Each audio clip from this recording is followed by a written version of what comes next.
प्यारे बच्चों, आपका स्वागत है भूगोल की इस कक्षा में। आज हम पढ़ेंगे कक्षा 11 की। कक्षा 11 में दो पुस्तकें हैं भूगोल में। एक पुस्तक का नाम है भौतिक भूगोल के मूल सिद्धांत और दूसरी पुस्तक है हमारी भौतिक पर्यावरण एवं भारत भौतिक पर्यावरण। भारत भौतिक पर्यावरण। तो उसका अध्याय 1 है आज अध्याय भारत भौतिक पर्यावरण पुस्तक के आज अध्याय 1 में आज हम पढ़ेंगे भारत की स्थिति। ठीक, जो कि इसके नोट्स में आपको दे चुका हूँ। तो आज अध्याय 1 का अध्ययन करते हैं। एनसीईआरटी में एक कहानी के रूप में शुरुआत करता है, एनसीईआरटी समझाने की पूरी कोशिश करता है। तो जानते हैं किस आधार पर पढ़ाई कर रहे हैं, बता रहा है। पिछली कक्षाओं में आप भारत का मानचित्र देख चुके हैं। अब आप भारत के मानचित्र 1.1 को जरा गौर से देखिए। 1.1 मानचित्र कहाँ पे है, ये इसको जरा गौर से देखना है। ठीक, 1.1 है ये। ठीक, गौर से देखिए और इसका अक्षांशीय एवं देशांतरी विस्तार ज्ञात कीजिए। अक्षांश और देशांतर के बारे में तो बच्चों आप जानते होंगे, क्योंकि कक्षा 6 में आपने पढ़ा होगा अक्षांश और देशांतर रेखाओं के बारे में। क्या आप इसके देशांतरी विस्तार ज्ञात कीजिए। क्या आप इसके दक्षिणतम और उत्तरतम अक्षांशों को तथा सबसे पूर्वी और पश्चिमी देशांतर को चिन्हित कर सकते हैं।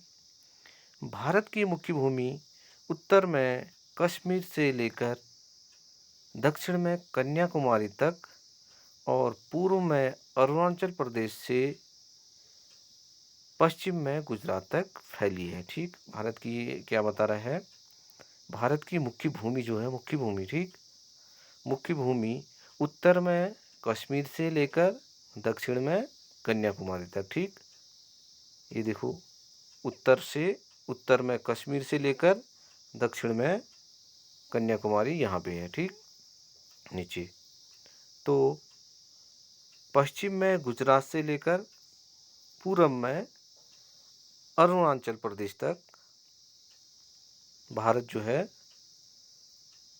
फैला है। ठीक, भारत का सीमांतर्गत क्षेत्र आगे समुद्र की ओर 12 समुद्री मील का लगभग कितना होता है, 21.9 किलोमीटर, 21.9 किलोमीटर तक फैला है। परिवर्तन के लिए बॉक्स में देखिए। ठीक, मानक मील कह रहा है, एक मानक मील बराबर कितना होता है, 63,360 इंच। एक मानक मील बराबर कितना बता रहा है, मानक मील 63,360 इंच। समुद्री मील कितना हो, एक समुद्री मील 72,960। मानक मील और समुद्री मील में थोड़ा अंतर होता है। ठीक, समुद्री मील थोड़ा ज़्यादा होता है, 72,960 इंच है, और एक मानक मील बराबर 63,360 इंच। ये आपको प्रैक्टिकल में भी पढ़ना पड़ेगा, इन चीज़ों का अध्ययन करना पड़ेगा प्रैक्टिकल में, तब जाके प्रैक्टिकल होंगे। एक मानक मील लगभग 1.6 किलोमीटर होता है। एक मानक मील कितना होता है, 1.6 किलोमीटर। ठीक, यानी ऊपर इसको हम कन्वर्ट करेंगे तो एक मानक मील बराबर ही कह रहा है 1.6 किलोमीटर। ठीक, और इसको हम इंच में कन्वर्ट करेंगे तो बच्चों एक मानक मील बराबर 63,360 इंच होगा। ठीक, इसी प्रकार समुद्री मील का है, एक समुद्री मील बराबर कितना होता है, 1.8 किलोमीटर। ठीक, 1.8 किलोमीटर यानी 1.824 किलोमीटर। तो हमारे देश की दक्षिणी सीमा बंगाल की खाड़ी में, हमारे देश की दक्षिणी सीमा बंगाल की खाड़ी में 6 डिग्री 45 मिनट उत्तर अक्षांश के साथ निर्धारित होती है। हमारे दक्षिणी सीमा बंगाल की खाड़ी में 6 डिग्री 45 मिनट उत्तरी अक्षांश के साथ निर्धारित होती है। आइए आगे जानते हैं। हम इतने बड़े अक्षांशीय व देशांतरी विस्तार के परिणामों का विश्लेषण करें। क्या कह रहे हैं? हम इतने बड़े अक्षांशीय और देशांतरी विस्तार के परिणामों का विश्लेषण करें।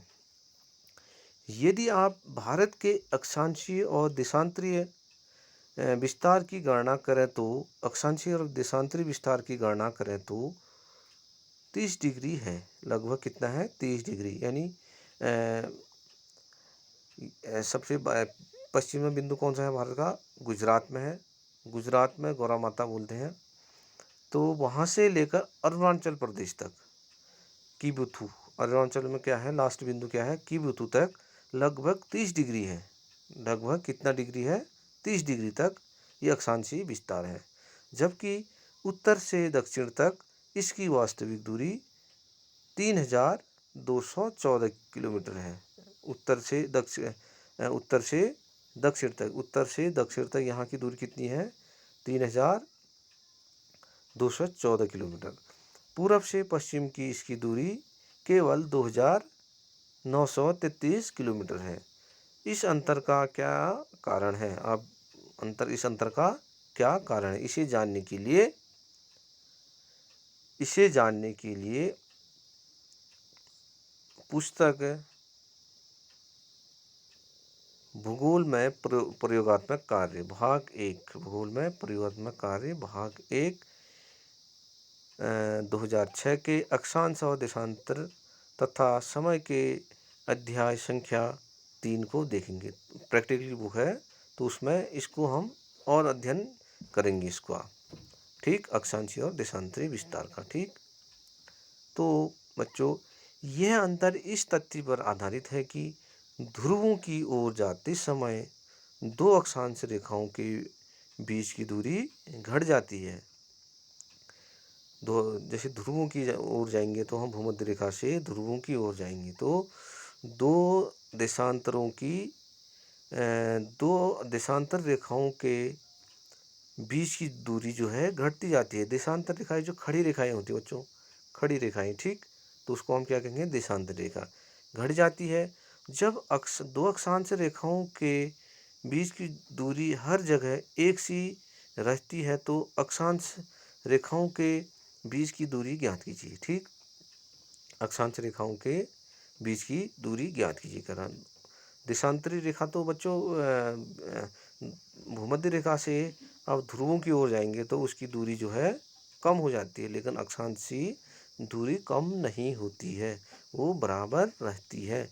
लगभग एक अक्षांश से दूसरे अक्षांश की लगभग दूरी 111 किलोमीटर के आसपास होती है लगभग। ठीक, अक्षांश रेखाओं के मानों से ज्ञात होता है कि भारत का दक्षिणी हिस्सा उष्ण कटिबंध में और उत्तरी हिस्सा उपोष्ण कटिबंध में है। इसको आप पहले पढ़ चुके होंगे इन चीज़ों के बारे में। दक्षिणी हिस्सा उष्ण कटिबंध में और उत्तरी हिस्सा उपोष्ण कटिबंध में अथवा शीतोष्ण कटिबंध में स्थित है। यही स्थित देश में भू आकृतिक जलवायु मिट्टी के प्रकारों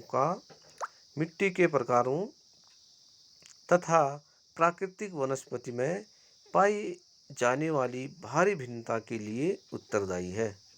ये क्या कह रहा है? यही स्थिति देश में भू आकृति जलवायु मिट्टी के प्रकारों तथा प्राकृतिक वनस्पति में पाई जाने वाली भारी भिन्नता के लिए उत्तरदायी है। ठीक, क्या ये उष्ण कटिबंध में है, थोड़ा उपोष्ण कटिबंध में है।